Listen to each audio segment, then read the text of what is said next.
at night or broad daylight, she's bringing the truth into the fight. Shining a light where the shadows creep, for the lost, the stolen, the ones who will weep.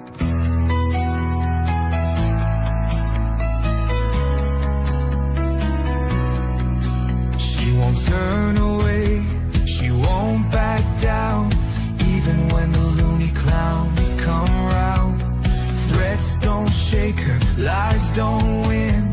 She stands for justice, right till the end. Want the truth, want the best, wanna be safe as you chat.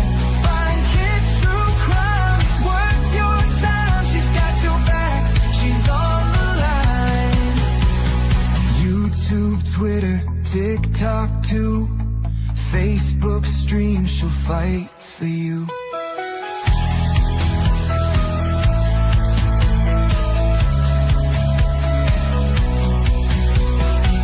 Chase fame, some chase views, but she fights for those with nothing to lose. For the kids who vanish without a trace, she won't stop till she cracks the case.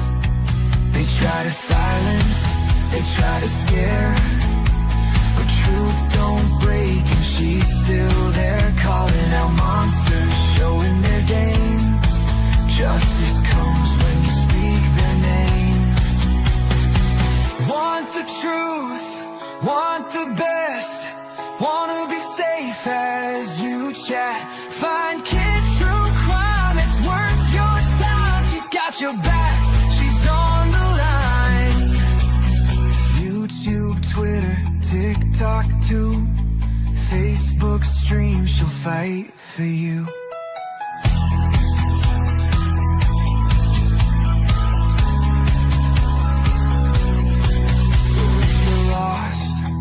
Need a voice, kids stand strong, she makes the choice. For victims gone, for those in need, she's fighting hard, she won't concede. Want the truth, want the best, wanna be safe as you chat. Find kids true crime, it's worth your time. She's got your back, she's on the line. YouTube, Twitter, TikTok too, Facebook streams, she'll fight for you. At the end of the day, this is all we have to say. Fight for 'em, always have her back. We will pick you right in the sack.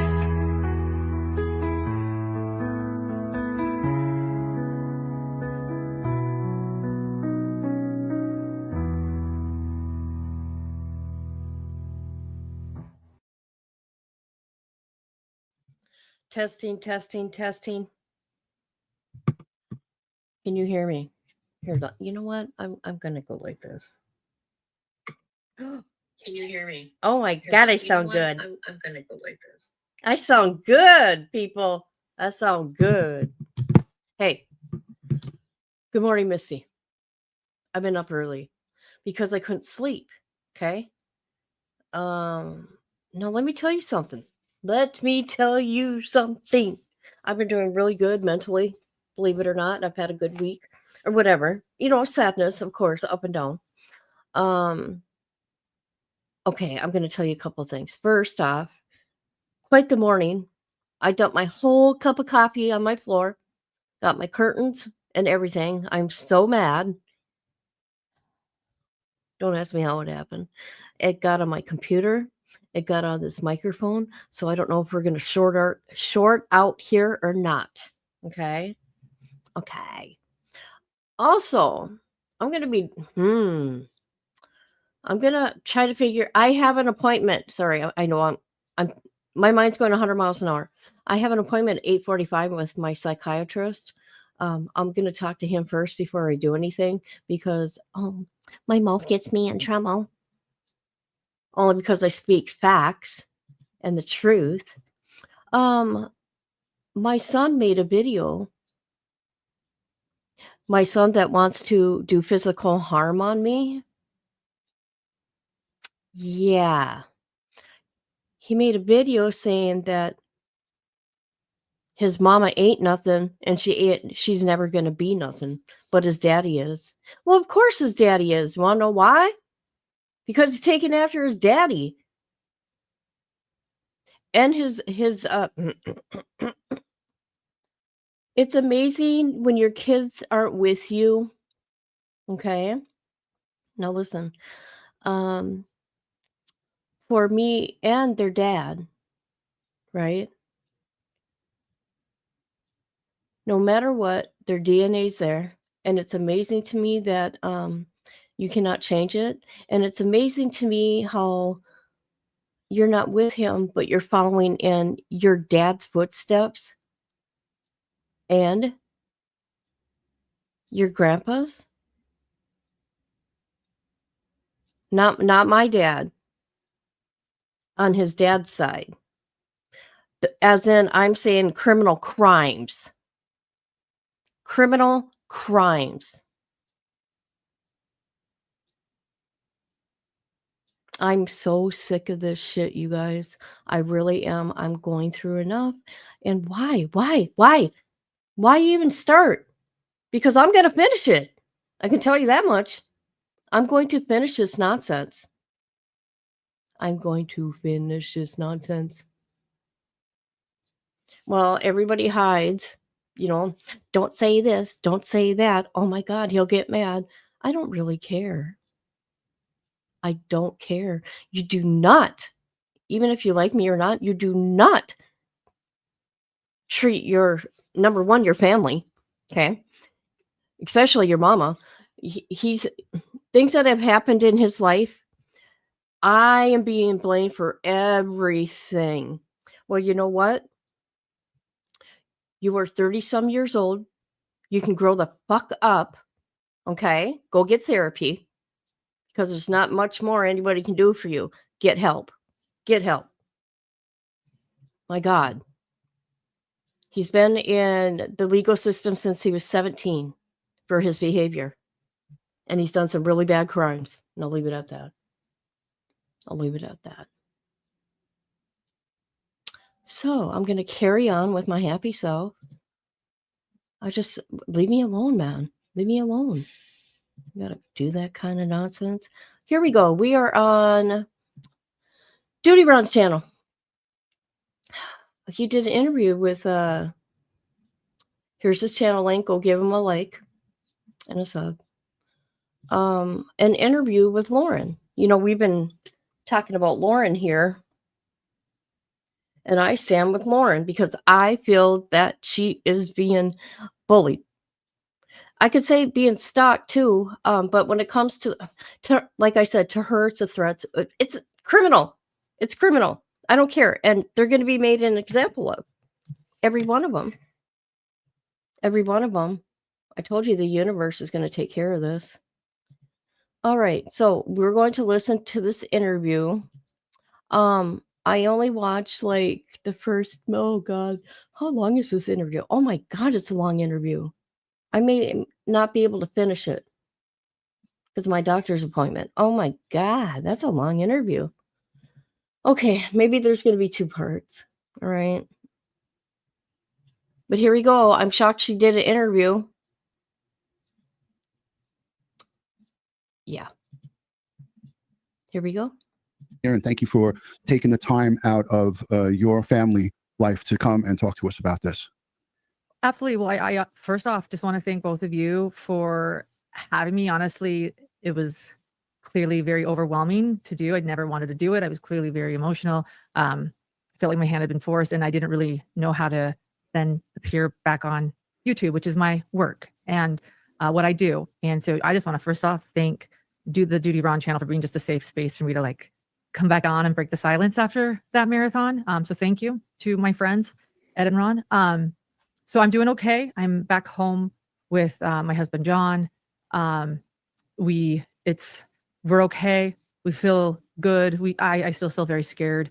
I know that I feel like I took my power back, but I also I'm still into like what's next. I know that a lot of people are now doing lives about my life, and So I'm just hunkered down and with my family. I'm very grateful to be with them. And yeah, grateful that you called and reached out. And for everyone, I guess I want to say too, like, thank you to everyone that's reached out, creators, gems, everyone. We are getting the emails. Thank you. We did a little private Patreon. Will be, and I'll be back on YouTube after this. But thank you for allowing me to have a place to just come back and say hi. I'm okay. It takes time, Lauren. This is, bless you, Ed. This is not a normal thing. Look, No. look, we as law enforcement professionals, we're used to dealing with this. You know, I've responded to arguably thousands of domestic incident calls. Ed, same thing for him. But what? Do you see what she's going through here still? Well, she's been dealing with, she's still afraid. She's still scared. And it's sad because those people actually are nothing. And all they're doing is intimidation. That's all it is. But if you're someone like her, of her stature, and has never had these kind of problems, and she was a professional journalist, right? It's got to be overwhelming. And get the FBI involved. That's what I keep saying. FBI. But what's good here is Judy Brown and Ed Wallace, they're law enforcement. So they're going to have a different perspective. Okay, I have the perspective of dealing with stalkers, okay, and what I went through. But this is law enforcement. So it'll be interesting. What we mentioned and what we can bring to this conversation is that the escalation of this and how this can spiral out of control. I want to just validate your fears. I want to say that, you know, as a mother, you as a mother, me as a father, and your husband, obviously, Dr. John as a dad, your first, you know, instinct is to protect your family and protect the vulnerable, your son, and you know, I have questions. I have a lot of questions to ask you. And you're allowed to ask them. Do you want, just to like make it fair? If you ask a question that I don't want to answer, I'll say I don't want to answer it. So I'm a journalist. Like, I can handle questions. Ask away. I'm sure a lot of people are curious. Go for it. And I have some questions for you too. As law enforcement, I'll have questions for you too. So I hope this isn't just be a conversation among friends. Yeah. I think there are a couple things I want to clear up. I think one of the big fair criticisms I've gotten, or questions that I've gotten, maybe not even a criticism, but a question, is I cover criminal cases. I cover people's pain. It is true. I try to do it ethically, but crime is pain. And I cover trials and criminal trials. What is different with mine being live streamed? And I think I want to explain that the reason that civil stalking injunctions are not live streamed would be the same reason, or even reported on, would be the same reason that a child custody battle wouldn't be live streamed, or anything that has to do with really someone trying to escape an abuser, which is coercive control.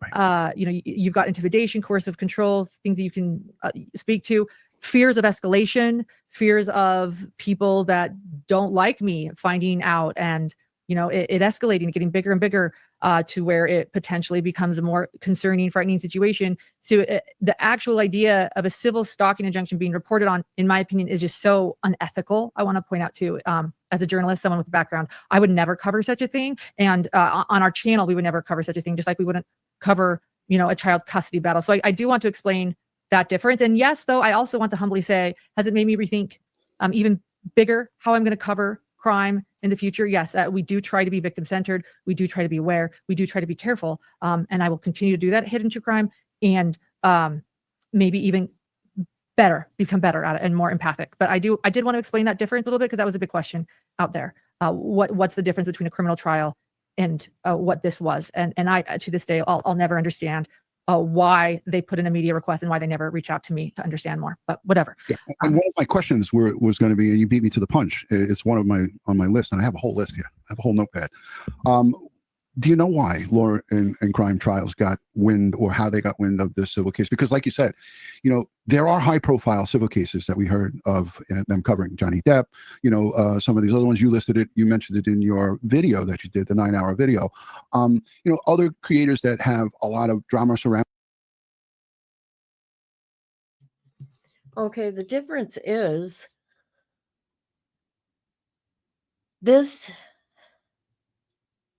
Okay, in my opinion, this coming up, or was coming up, hearing, is a order of protection. It's a restraining order. That's the difference. That's the difference. Just because it's a civil suit, no, it's a restraining order, though. And that's because people are in danger. Okay. And especially if there's children involved, it should have been a closed thing. Number one, though, I feel the judge should have not even approved this. I don't understand it. I don't, like I said, long crime. They're getting messy. They're getting messy, people. But I'm going to find out who this judge is, I think. Them and their cases where it's a civil case is out there in the news and people are talking about it. The news goes and tries to cover it, gives local coverage to it. But, you know, it just seemed like for me as a detective, I detected something stunk about this, that it was just weird that Law and Crime all of a sudden was focused in on Lauren Matthias and her civil case that she was in the process of moving forward. And Ed, you agreed with me when we were in the green room talking about this.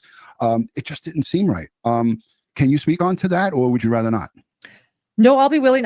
I don't know. So full disclosure, I don't know. To this day, Law and Crime has never reached out to me, ever, not even since. I do know that one creator named Lori Hellis did a live at the same time I was doing a live. Unbeknownst to me, I didn't know that was happening. And that she stated that she was sitting with my stalker and Anjanette Levy at CrimeCon when police were trying to escort my stalker out. By the way, I want to clarify that that night was the night after the photos were taken, because there's some people saying that they were there. There were 2 nights. So the first night she was there, the photos were taken. We were sitting, we'd been there all night, and she was just there with a camera hanging around us in socks. The second night, I'll clarify this too, because people are telling stories. The second night, Aurora PD was very well aware. They actually referred to her as an agitator. They saw the evidence and what was happening. They referred to her as an agitator.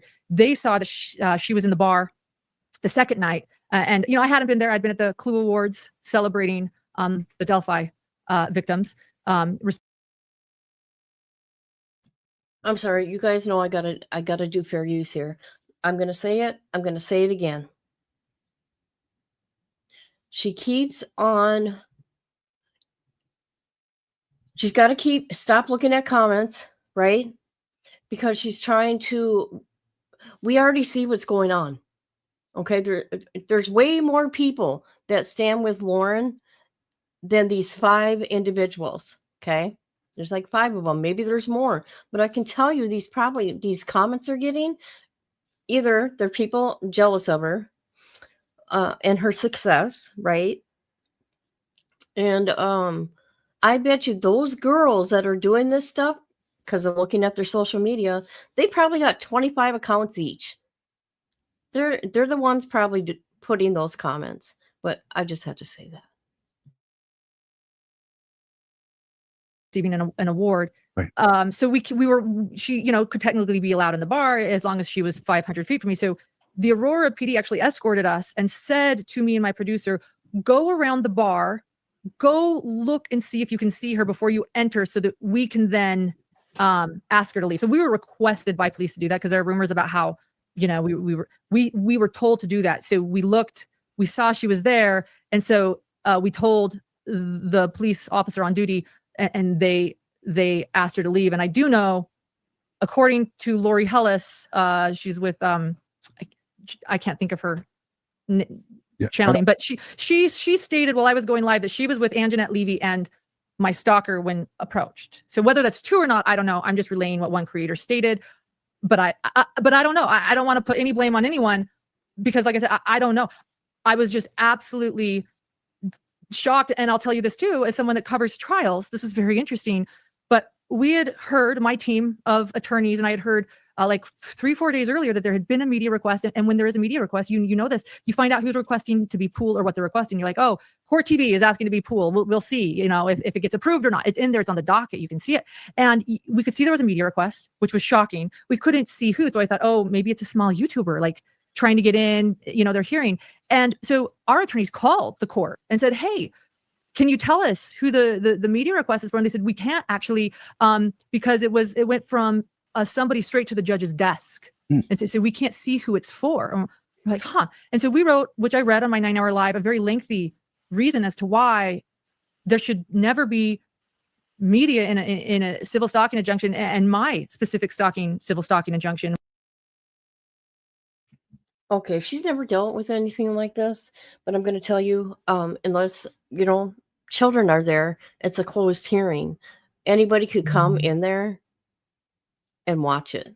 I'm just saying. I think she realizes that now, but never mind. Okay, I agree with you. Jealousy. I think it all stems from the Lori Vallow case because they're all trying to get attention from people in the case and the family, the Woodcocks. I'm not kidding. They're trying to one up on each other. Why I'm in danger. And like I said, this is someone trying to escape a coercive control issue. And then I was actually at my attorney's office when it was approved, and they were like, it was a long crime. And so I will never know why they did that. Yeah, they're not checking the Utah Civil, and I will never know why they didn't reach out to me and how this happened. Yeah, interesting. I want to switch gears just a minute because I got a little ahead of myself here about asking about war and crime.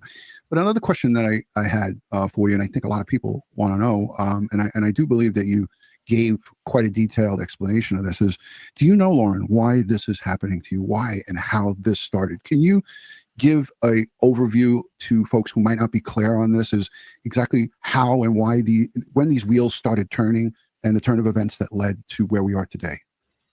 Yeah.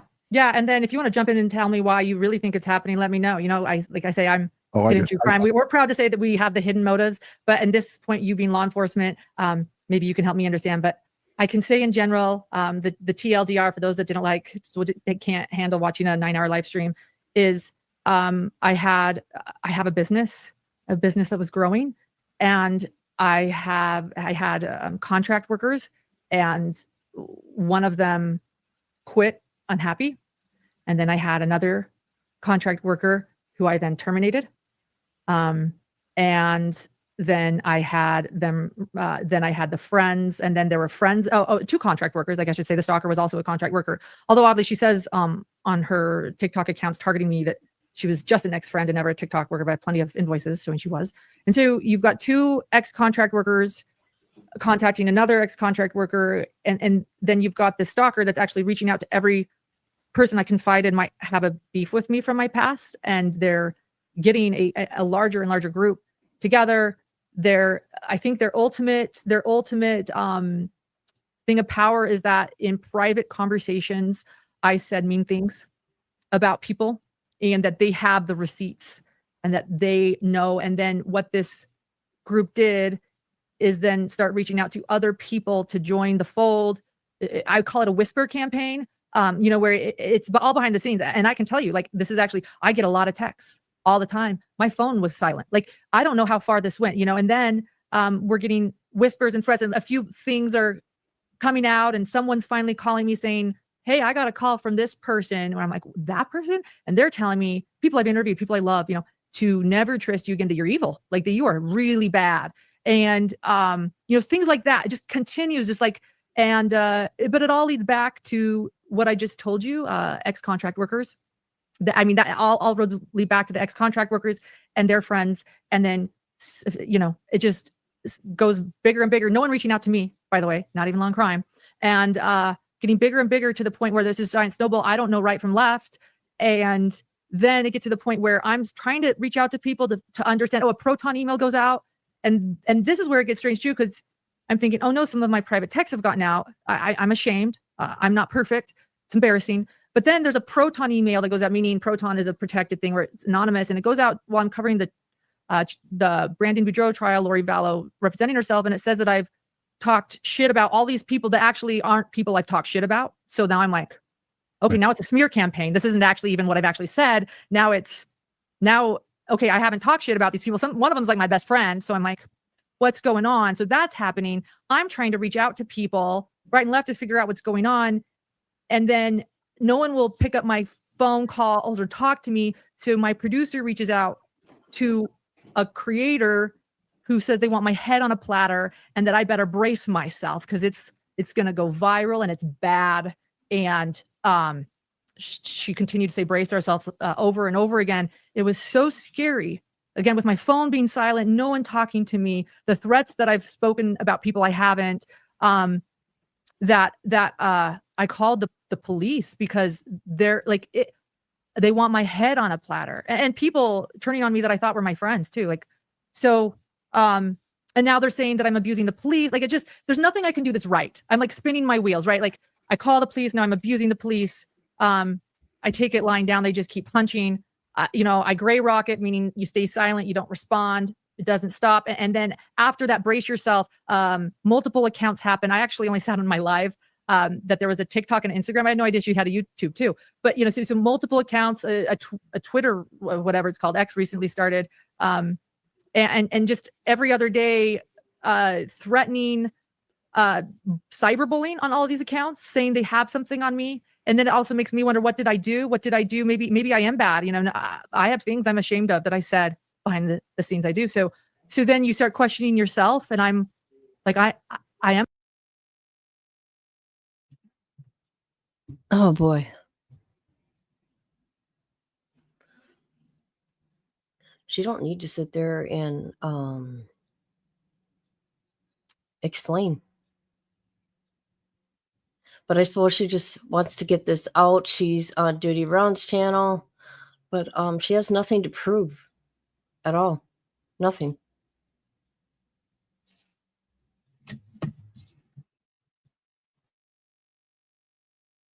I'm a bad person. Like, and I do want to say, I think it stems also to the Lori Vallow case, because the stalker in Utah, and then I know the other one is from Boise, and she was the one that would have the vigils for JJ and Tylee.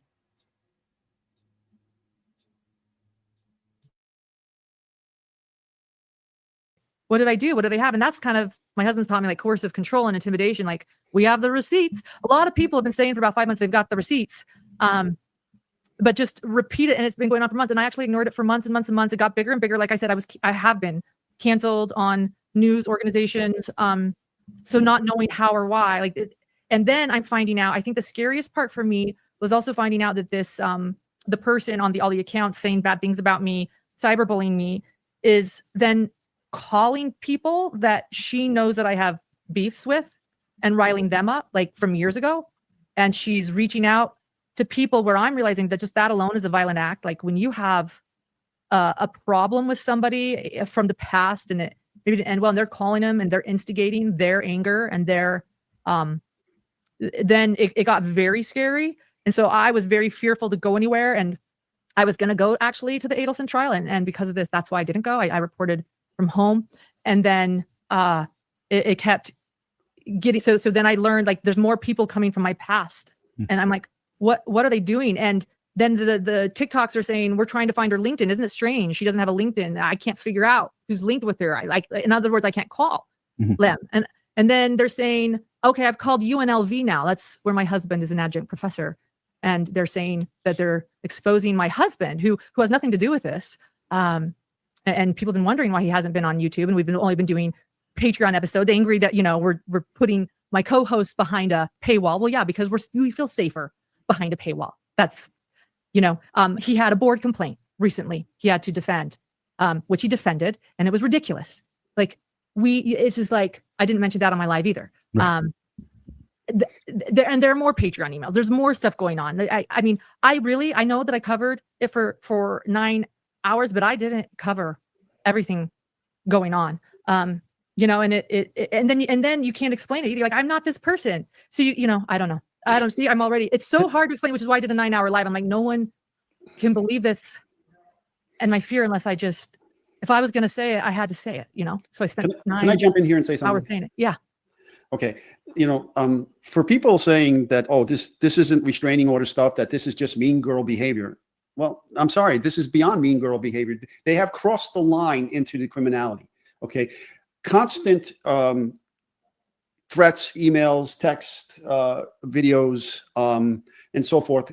The crime there would be aggravated harassment. Okay. Yes. Contacting other people from the past that may have had a beef with Lauren and so forth. Now we start getting into aggravated harassment and conspiracy. Okay. Then making any type of threat over the internet, besides, is a federal crime. And we're talking about making terroristic threats. Okay.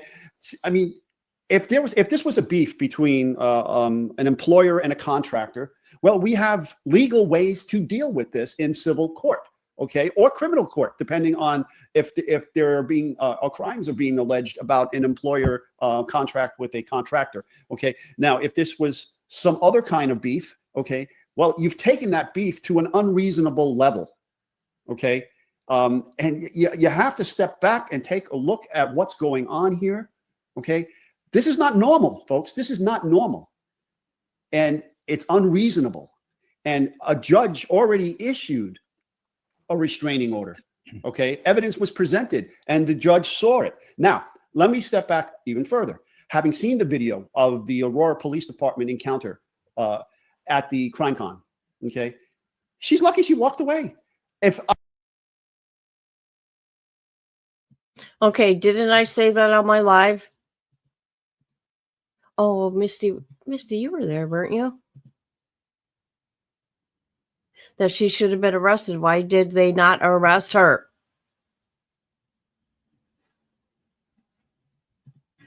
But let's listen to what Ed has to say here. Hold on, I got to mute myself. I was given that order of protection from a complainant, and I read it, and there's the person within 500 feet doing exactly what the order tells her she can't do. And after talking to her, I find out she knew about it and she was served and she has a photograph of it sent to her. Okay. The bracelets come out and she's in cuffs and she's leaving CrimeCon with me. Violating an order of protection is a crime. That's right. She did it several times. But see, people in the chat, Ed, are saying, well, I didn't see or hear any threats.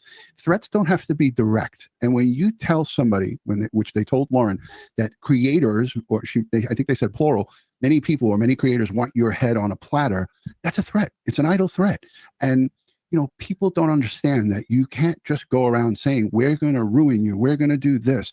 And the amount of not only psychological torture we saw and heard Lauren talk and get so vulnerable on that live stream, that 9-hour live stream, she talked about harming herself.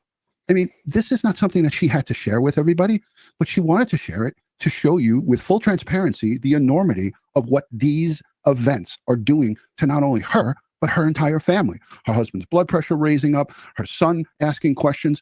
This is not regular, normal, good human behavior. This is beyond it. Ed, now, Lauren, the incident at the bar restaurant with her videotaping your party, okay? She was well within 500 feet, okay? Yeah. This occurred after the police confrontation at CrimeCon. That night. So she knew she was given a break by the police. She knew about the restraining order, the order of protection. And then that night she goes out and violates it again. Now, any reasonable person looking at this should understand this is not reasonable behavior. This is not normal behavior. That something is wrong here. Okay. And she could have been arrested in the bar. Yeah. I also want to point out that she also posted that day. This is how subtle it is, how vague. No one else would notice, but she knows that I'm watching, right? Because I've filed something. So how vague it is. She posts on the TikTok targeting on me, or all the accounts, her smiling and the lyrics to Worms, which is an Eminem song. Go look up the first verse. So I don't want to misphrase it. Google it and read the first lines of Worms. Okay, they're going to play that. I think he's going to play that. Hold on. I don't think. Hold on. So after she was served by Aurora Police, shared her smiling, doing a verse of this song, then showed up in the bar. And do you see the words? Something about the plaintiff. I think. I'm gonna play it if you don't mind. Is it okay if I play that TikTok? Yeah. Okay. All right. If you don't want me to, I won't. No, go ahead. Look, this is her entire TikTok. I went and showed Ed before we went live. It's like almost every one of her created TikToks on that account, or indirectly, or she doesn't mention you by name, and that's where people are getting caught up. Ed, I know you might have something to add to this. This girl, Christina, does not mention Lauren by name, but everything that she's doing has to do with her. She soured up that she was let go from her contracting duties with Hidden True Crime, and she didn't want to make a clean break. She wanted to say, hey, I got these conversations. And you were honest enough to admit, hey, sometimes, I did say she was annoying. You know how many times I say my producer, Kristen, annoys me? I say it like maybe 3 times a day, but she annoys me and I love her and she knows it, so we have this open line of communication. So if I were to inadvertently fire her and say, hey, you're done with me, she could show you a bunch of messages of like, hey, Duty Ron told me to stop it, or had a stern conversation with me. This is what happens when you have a relationship with someone who's working for you. Well, I want to point out that while that was a certain part of the song, the beginning of that song, the lyrics are shoot the bailiff, karate kick the plaintiff. After I served her. Yeah. So, but nobody's going to pick that up, but I am. Yeah. The people sitting her at CrimeCon in the bar when she's like, I didn't do anything. I'm being attacked by a public figure. I bought my ticket here first. This is so sad. Yeah, Aren't let gonna me see let me that. talk about that from a law enforcement standpoint. It doesn't matter when she bought her ticket. Okay, the order was in place, signed by a judge. Okay, once that order is signed by a judge and in place, the fact that she bought a ticket a year in advance or whatever the case may be is meaningless. It has no weight of law. She's committing a crime by being within 500 feet. The fact that she bought a ticket a year in advance doesn't mean shit. Okay, she was served. She knew what she wasn't supposed to do by order of the judge. She violated it. End of story. I want to point out too that I did not share. I did not share her TikTok account with you guys. You went and found it on your own, right? Duty Ron? I did not. No, you definitely didn't. You definitely didn't share it. I found it because, look, all you have to do is a little detective work, and I wanted to know a little bit about, because I want to be able to see. Duty Ron's funny. I did a little detective work. Yeah, so did I, and it was super easy to find. I'm being funny. Now, I want to say, when you Google Lauren's name, the first thing that comes up is what's going on right now. Can you imagine decades of being a journalist and this is what comes up?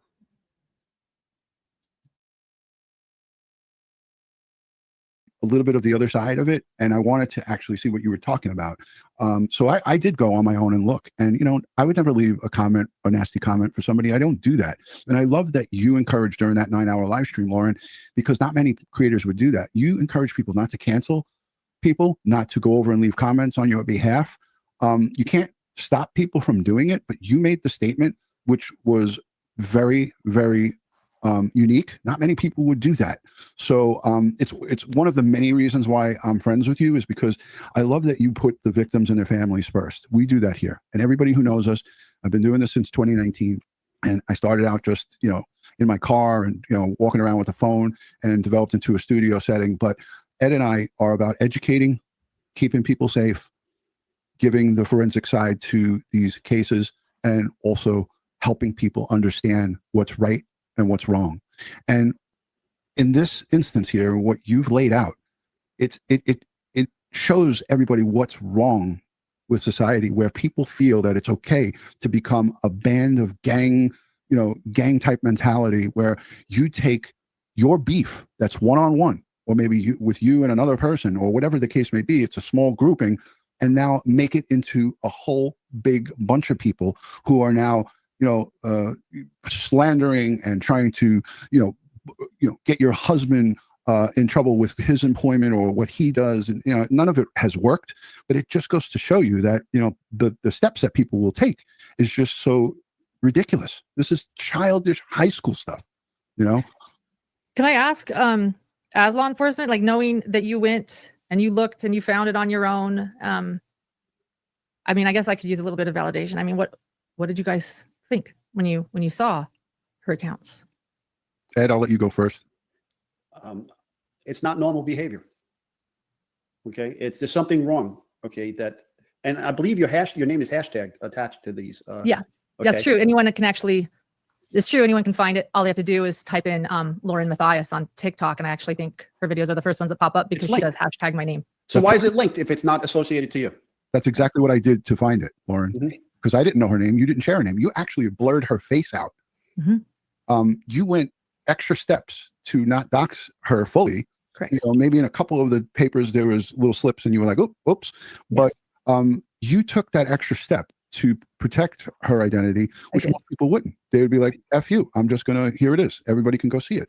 So I searched your name in the search bar of TikTok, and all of this stuff came up, and all of the other, as I call them, jagaloons, these are adults who act like children, are on there saying their piece about you. And the funny thing, Lauren, is there's a lot of people who will talk, and Ed and I get it too. You're not alone. We get this stuff where people know nothing about us. I had just yesterday, I'm fighting cancer. I'm fighting all of these little side illnesses from lymphoma. And I'm going back and forth to Sloan Kettering Cancer Center, and I haven't done live streams like in a month, steady. And I get back into it just last week, and someone leaves a comment. What do you do with all your super chats and your money? Do you donate it to anybody? Do you give it to anybody? Like a nasty comment, somebody who never left a comment.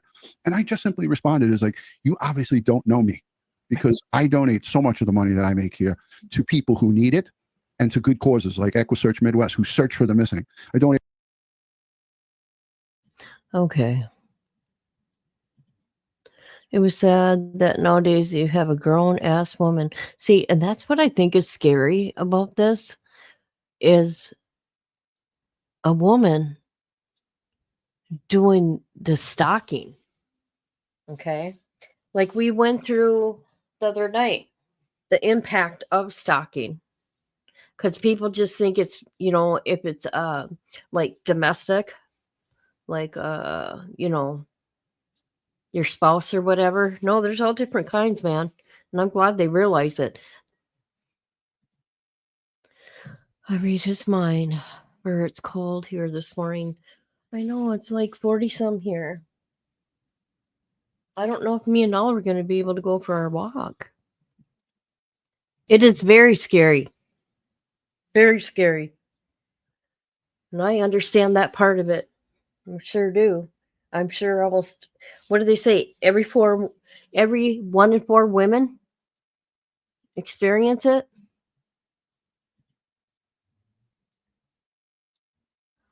So he's talking about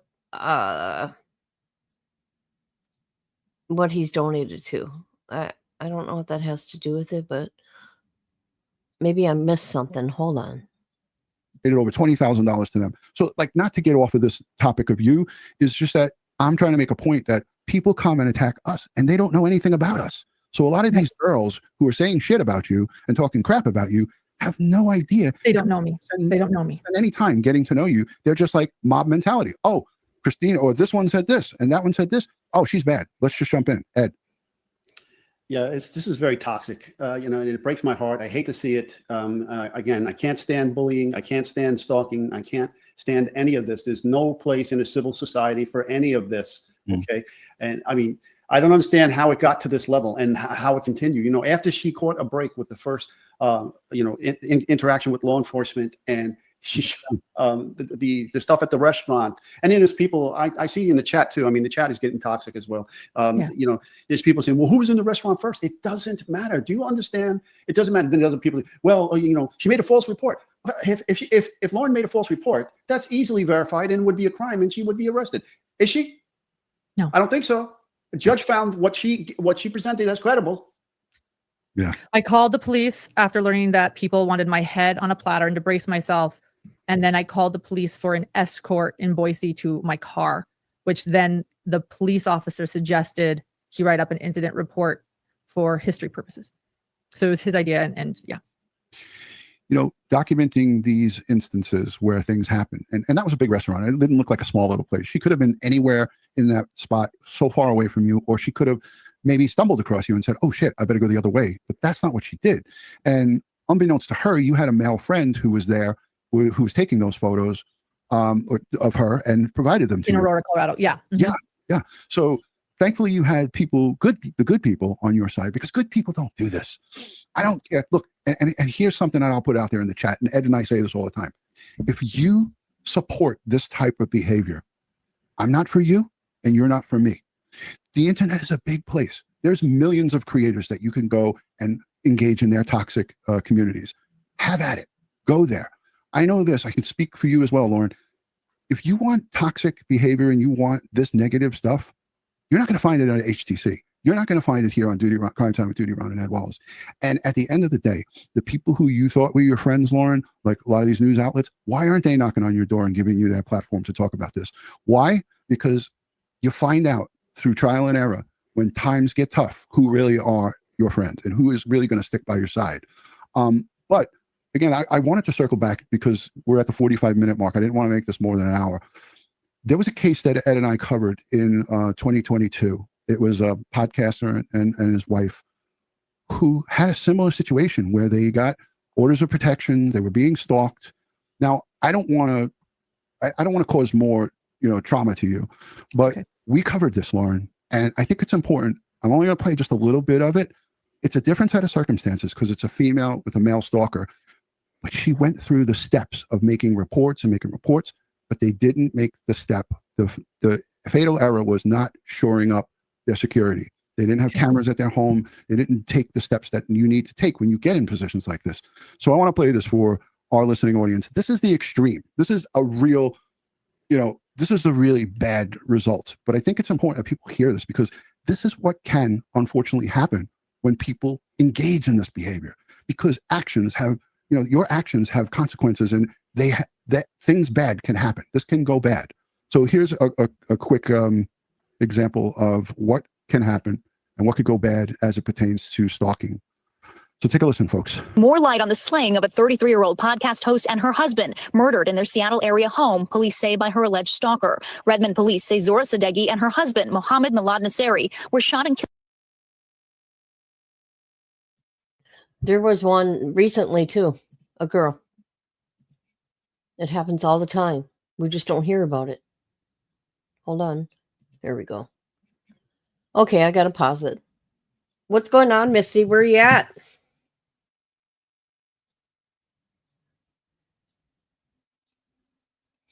What are you doing, Misty?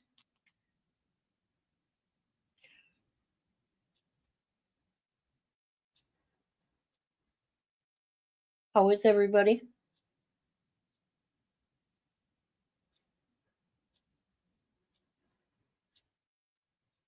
Oh, that's right. You're at work. I know it's early, but I had to. Because J13's probably in bed herself.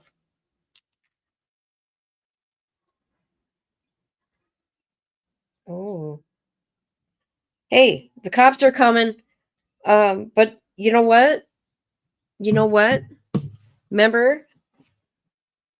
Did you know about this? My phone, okay, I got a new iPhone and I set it up, right? And did you know if you put your iPhone next to your other iPhone, some weird shit happens? It did its own little thing. It initiated 911, okay, on my phone. But the crazy part about it is 911 never showed up. 911 never showed up, guys. Are you fucking kidding me? Because I thought to myself, oh, great. Should I call 911 and say there's no emergency? And I thought, no, I won't. But they never showed up, people. Somebody could have been taking my life and nobody would have came. Nobody would have came. I wouldn't have been found. I tell my dad would come look for Noah.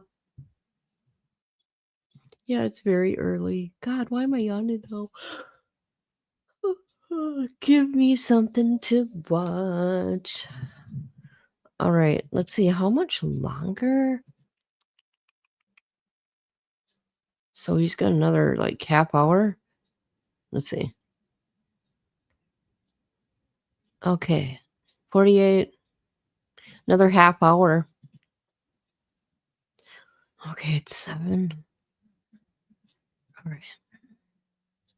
Had this situation happen to you to this extent, and Never. people are trying to downplay your reaction to this. And I say this to you, ladies and gentlemen: how dare you even try to put yourselves in this woman's shoes? I wouldn't dare do it, because none of you know the fear that her and Grayson and her husband have experienced. And how dare you go and say, well, she's making more out of this than that. You have no idea. She has a small son. She has a young son at home, and she's a protective mother. So to have people say the nasty things that they're saying and do the nasty things that they're doing online, those are the people who I want to be over here and they could stay over there. I don't want to be anywhere near somebody like that. And Ed, I know you feel the same way. 100%. If you come to this channel, you're here to be educated. You're here to get our personal experience and our training, our certification, and how we see things with these true crime cases that we highlight here. Okay. And we support the victims. Okay. And anything else other than that, if then you shouldn't be here. Okay. You don't have to agree with us, but we be respectful to each other. You have to, you listen to what we have to say. Whether you agree with us or disagree with it, that's fine. Just be respectful. You can agree to disagree. There's no reason that we have to go down into the gutter and start slamming each other and calling each other names and trying to personally attack each other and get all defensive and so forth and toxic. There's no reason. There's no reason for any of that. Yeah, if you don't like somebody, there's so many other people that you can go and watch. If you don't like Lauren, don't watch her. And I'm okay if you don't like me, and I'm okay if you think I'm annoying. I'm okay if people think I'm a bitch. It's okay. Just go, leave me alone. Yeah. And really that's what this boils down to. And look, I have a whole bunch of other questions. I think, we covered a lot here, but if you don't mind, Lauren, I'd like to go to our channel members. Some of the folks who are loyal Crime Time with Duty Ron and Ed Wallace subscribers and subscribers of the channel. If you have any questions, Lauren, I think you had agreed that we would ask some audience questions. And if there's anything that we didn't get to here, because I know we were kind of all over the place, and I want to say that Megan Connor, I know she's a friend of yours. It's Lori Shallow Daybell's cousin, a great friend. She did a live stream before this, an hour, and oh my God, I was listening to it while I was preparing here in the studio. And Megan, I don't know if she's here in the chat, but she really, if you want to listen to a breakdown, Megan took that 9 hours that you did. I just want to say, and I got to say this with all due respect, it doesn't matter the size of your channel, because I hate it when people do this. They think the bigger the channel, the more whatchamacallit. There's a lot of people supporting Lauren, and you don't have to have a big channel to support and go through everything, because we all give something, right? And a different perspective. That's what I got to say, because right now they're talking about Lori Ballow's cousin did live. So they're only talking about people that have like over 100,000 subs. Okay, that's all I'm saying. Yeah, we all bring something to the table, not just these big channels. Usually the smaller ones are the better ones. Just saying.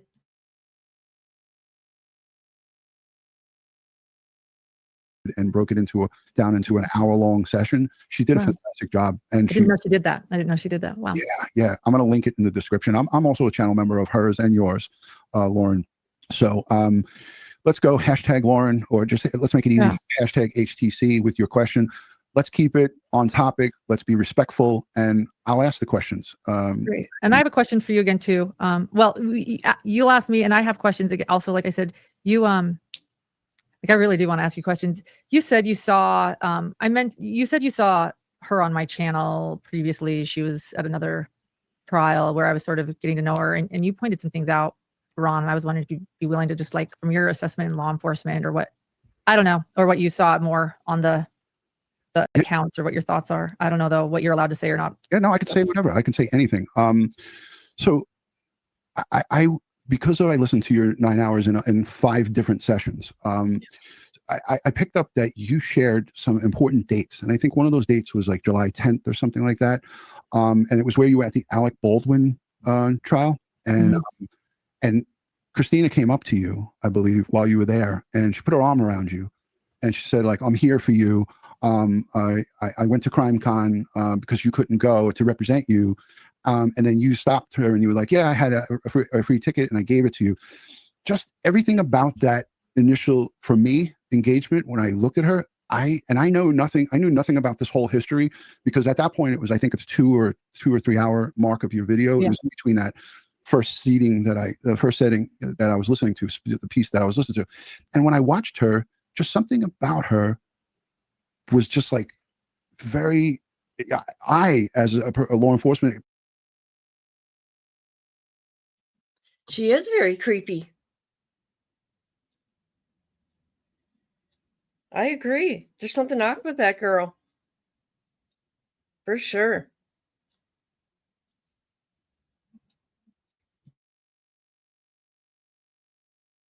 professional. It's like, ugh, it just icked me out. Like, I don't know what it was. And I could play it because I saved it here. But it was just something about the way she was putting her arm around you. And I don't know if that was the first time you met her or if it was your initial engagement with her.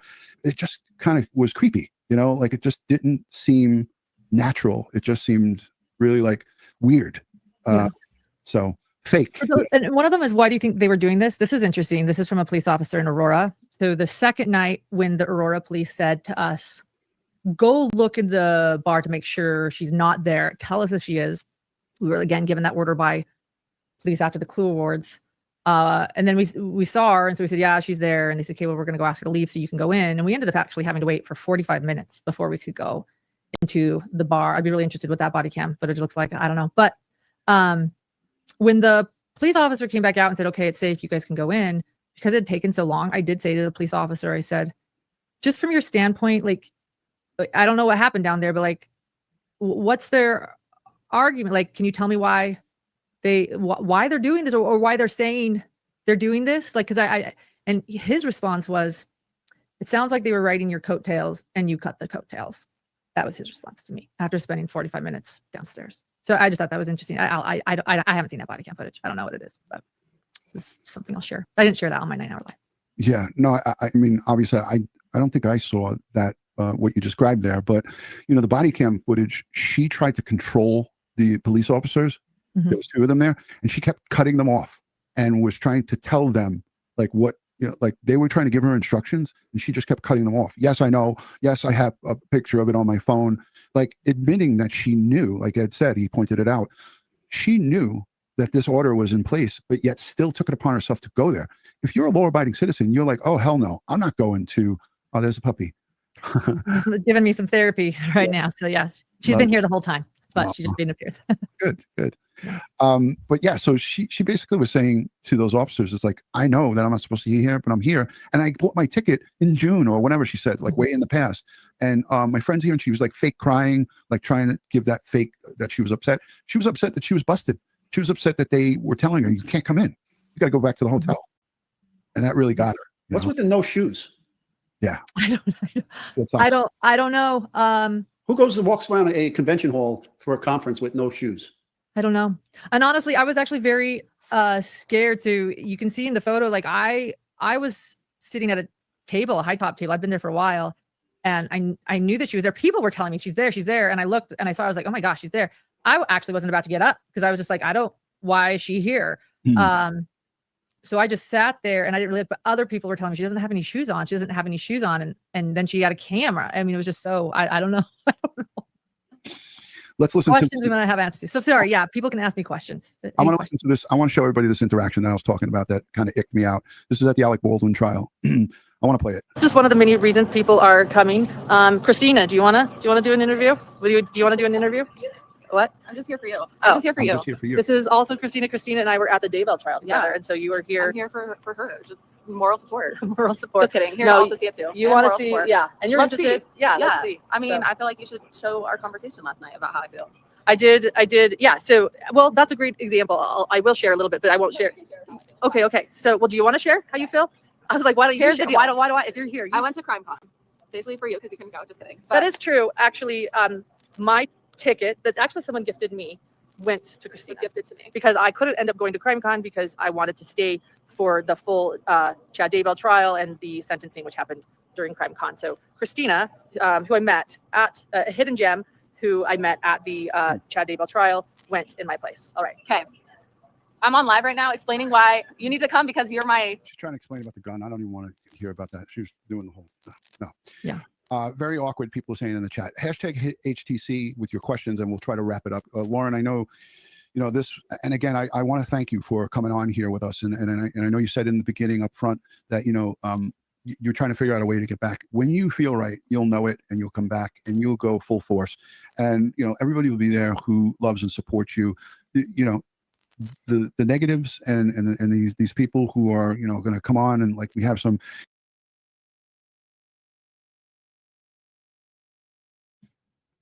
God, it's early, 7:04. Fake crying. We all know someone who fake cries. Yes, we do. Yes, we do. Okay, let's play a little bit more. Toxic people in the chat, we take care of that after the fact. We go, and I have folks who watch and look at the chat, and if our moderators miss something, we kind of weed our garden after the fact. So heads up, and thank you to all the mods who are doing double time here tonight. But yeah, if anybody has questions, I haven't seen anything in the chat, question wise as it pertains to this. But yeah, I mean, I have a whole list of questions. Ed, do you have anything that you might want to ask Lauren? No, I don't want to ask anything, but I just wanted to. Okay, so that's all that's left of that is the chat is going to ask questions.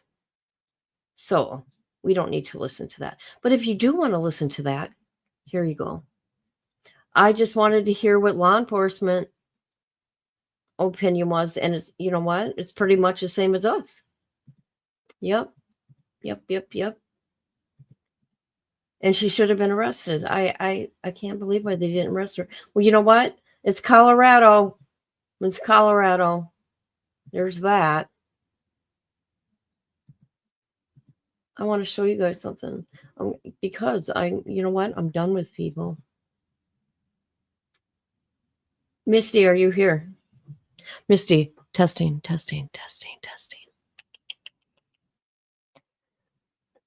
Oh, oh, tired. Sorry. Okay. I'm going to show you the video. Hold on a minute, my son that I got. Wow, is crazy. Hold on a minute.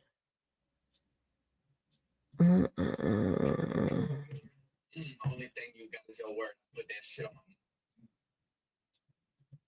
It goes super fast. Maybe I'll play it twice for you guys. But this is how I get treated. Here we go again. Only thing you got is your word. I put that shit on my mama. I don't put shit on my mama. My mama ain't shit. Put that shit on my dad, though! Here we go again. Only thing you got is your word. I put that shit on my mama. I don't put shit on my mama. My mama ain't shit. Put that shit on my dad, though! You guys think about that. He's 34 years old. I'm done.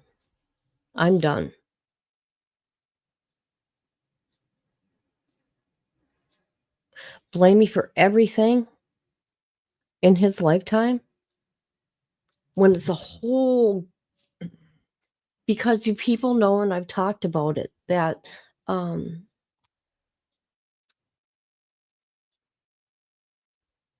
I suffer from addiction for a short period of time in my life. It's been 25 years. Okay. His daddy, his daddy likes to try to take people's lives. He sold.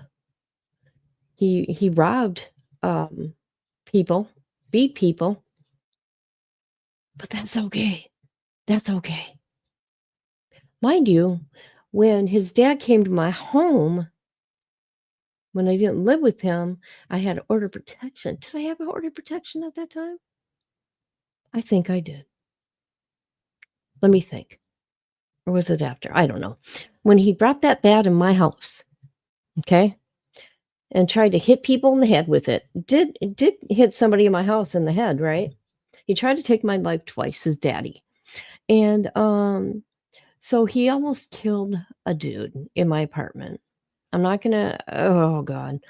I tried to get the 911 calls, but I found out that after so many years in this town, they delete them. Are you freaking kidding me? Because I wanted you people to hear the panic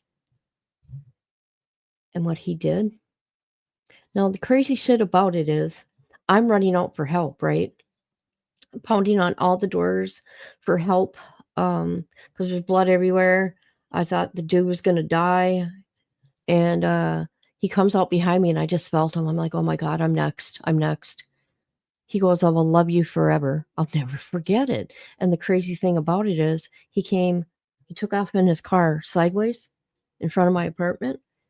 My 3 babies were in the car with him, okay? And I didn't know, and I found out at a later time that my son Joseph, the one that hates me, was he came to the door and he seen all the blood. He seen what his dad did in that apartment. Cops chased him. Oh, how many miles away from it? He got on the freeway, and pulled him over at gunpoint because they did find a knife on him. So they brought my kids back in the cop car to me, and they parked behind the ambulance. They took dude. I can't say names in the relationship. They took dude right in front of my kids on the stretcher in the ambulance. All freaking blood, all blood, you guys. To this day, I'll never forget the noise of the bat on the head. Okay? He has permanent damage to he has headaches, some spinal shit. Oh god, I can't even go there. It's so overwhelming. So yeah, there's that. Even though I haven't been with his dad since he went to prison in 1999 from that crime, one of the many. Oh god, they just hate me. He hates me. We all have done wrong in our lives, but that boy, yes, I say boy, is grown and needs to deal with his issue by talking to you about it, not to bash you on social media. Oh, yeah. I mean, come on now. You seen the text that he sent my niece. He wants to harm me. Who does that? I don't bother him, but I'm going to be a bother now. After I talk to my psychiatrist, I'm going to be like, this, how do you feel about this? This is what I want to do. What should I do? Can I please express myself? I've had enough of abuse. I kept my mouth shut for decades. Okay? Decades. There's nothing more I can do for this kid. Okay? I've done my best. I said, let's go into therapy. I'll go to therapy with you. Sorry, I'm showing in footsteps because sorry ain't shit, right? I mean, doing the footwork. No, he needs to quit drinking. Okay, that's a problem. He's violent, and he's been like this since he was 17. In and out of jail since he was 17. I mean, come on. I don't understand what's wrong with the court system. Help this kid. You keep letting him get away with crime after crime after crime after crime. I don't know how many felonies. 5 for sure. Misdemeanors, a handful. You would think after 5 felonies, you get your shit together, right?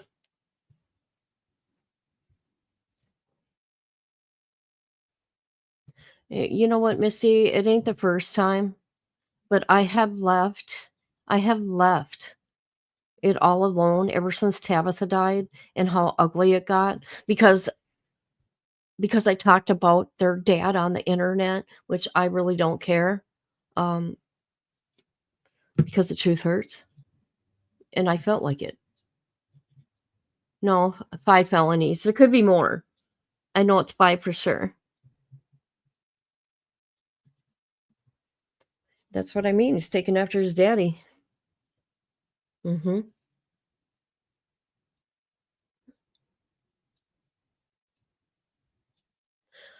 Oh, God. And the people that really did abuse him, right? Literally did physically abuse him was not me and his dad.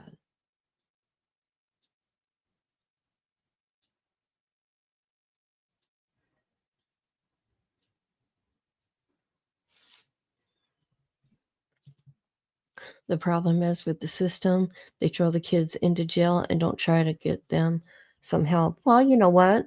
What also happens is you're really good at making your probation officer believe things. Mhm. Oh, yeah, and I'll leave it at that. But certain things I'm gonna get into, I'm gonna do on my Patreon, guys. It's gonna help me. I'm gonna talk about my real life and what I'm going through. If anybody cares, join my Patreon. And I'm gonna talk about it because it's deep. It's deep and it's sad, and I've had enough. And I can talk to anybody I want about it because it's my life. And you know what? I don't care whose feelings I hurt because my feelings have been hurt for decades. And I've kept my mouth shut. All the abuse I put up with. I'm not saying I was perfect. I was probably just a little bitch. I could be a little bitch. I know that. But you know what? I never intentionally went and hurt anybody. I didn't harm anybody physically or mentally. Well, maybe my kids will say different. The only kids that truly love me is my son Ryan and my baby girl. She says, I will never be like my siblings. I will never treat them like they're treating you, and I will never leave you. That's what she said to me. And I don't know why. She said it to me twice.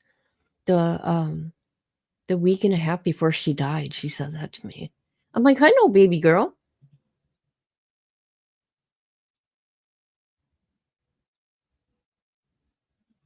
You know what one of my kids said, saying that he had fetal alcohol syndrome. I'm like, what?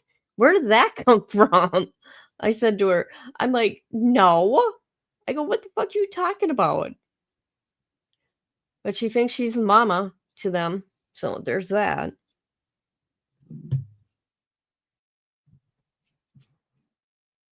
I mean, I'm hated the way it is. So I'm hated now. And I lost my baby girl, and I lost my grandkids because I want to talk about things. But I'm not behind the scenes hiding things. It gets deep, people. It gets deep. Mm-hmm.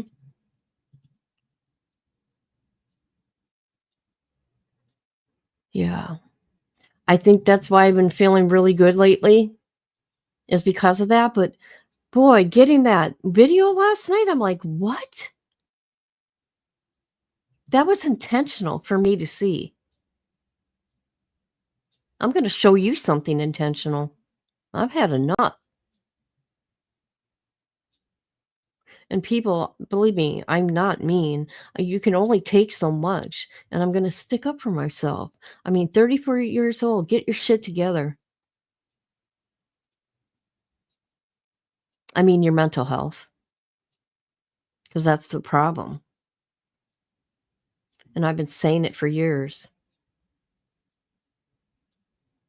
He needs help mentally. He needs therapy on a regular basis. He needs medication. Bottom line, there's history in my family of mental illness. Nothing wrong with that. I mean, it's a sad thing, right?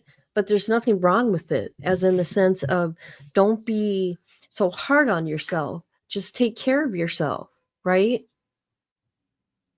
But no, I'm the crazy one. Yeah, I got a chemical imbalance, but you know what? I see a doctor on a regular basis and everything. So there's that. They just want to continue to kick you while you're down. I know. And I was told, you ruin everything. Why? Because I talked to your dad about your dad online. Yeah, I was told that. I ruin everything. because I talked about her dad online. You know, I'm sure she's hurting, right? However, she shouldn't have yelled at me. She shouldn't have because it's my daughter I lost, my baby that I was close to, right? And then to take telling me that if I do not talk to her right then and now, I can no longer talk or see my grandkids. I'm like, wow. And you know what? This is just after Tabitha died. How long was Tabitha dead? I was supposed to see him that weekend, and it was that Friday that I hung up on Kayla because she started yelling at me. I said, "Don't you yell at me." That's the first time I ever stuck up for myself. I didn't feel like getting yelled at. I didn't feel like being whatever. I don't deserve this shit. Nothing wrong with mental illness as long as you need to keep it under control and medicate. You know what's funny? Joe's girlfriend. When I went to Tabitha's thing, you know what she said to me? I mean, I liked her too, okay? But I did have some problems with her because what she would talk to Tabitha about her dad and strippers and shit. I mean, they don't realize that Tabitha expressed her feelings about things, and I would listen. I would not say anything bad about anybody to her. Never did that. I'd be like, "Oh gosh, I'm sorry." And you know what I mean? I wasn't one to dog each one of them. And boy, I could have. I could have told Tabitha her daddy didn't want her and everything, but no, I didn't. She told me that I need to get therapy and get on medication for how I'm behaving right after my daughter died. She goes, I don't really care what happened between you and him. Well, no, of course you don't care about the abuse, but I know what you're going through with him. Believe me, I was told. But can you believe that? I just lose my daughter, and I'm told I better get on therapy and I shouldn't talk about my ex-husband online. I should do it privately and quit use and not use this for content. Can you believe that? Content? No, this is my life and this is what we do here. Uh-oh. I heard the elevator. She has no right to yell at you. She should have given you some time. No, no, no, no, no, no, no, no, no. I know. This is what I'm dealing with. Hey, I'm not perfect. Boy, I know there's some things I shouldn't say, right? But I don't care. I don't care. I'm done. I'm done. I've had it. I've had it.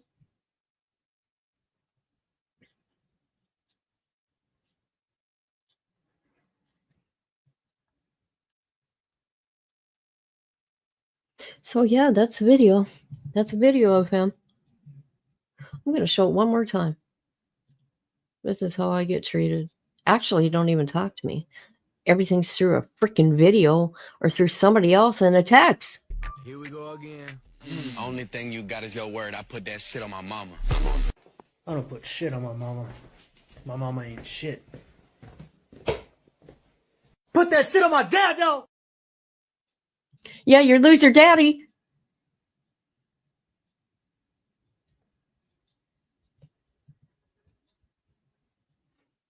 We're going to go through their court records on Patreon.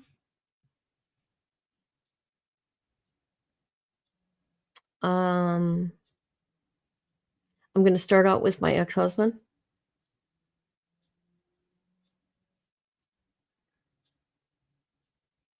I never reported the abuse about him. Not to the very end. Not to the very end. I mean, I had to have a nervous breakdown to tell him I wanted a divorce because of all the abuse.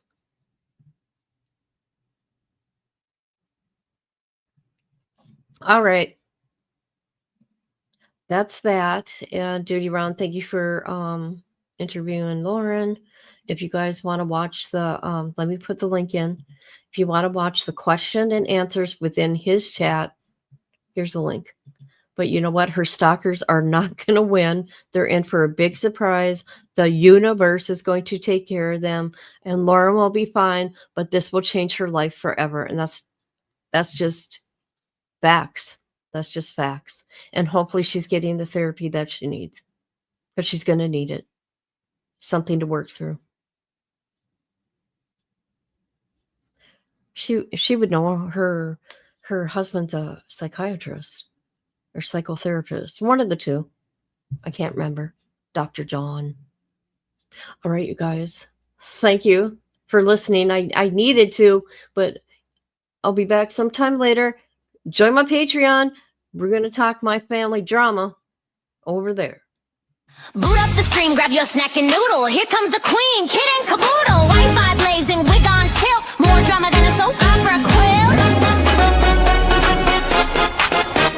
Kid logs on in a sparkly robe, sipping iced tea like she runs the globe. Drops more truth than a psychic at noon, with a cat named Taco and a raccoon named Boom. Kid and caboodle is a hot shit Cuba. Wi-Fi warrior, clickbait mover, shaking up the algorithm like a smoothie blender. Watch out, troll, she's a copyright sender. Hot shit YouTuber, talking tea with a pink ring light aura.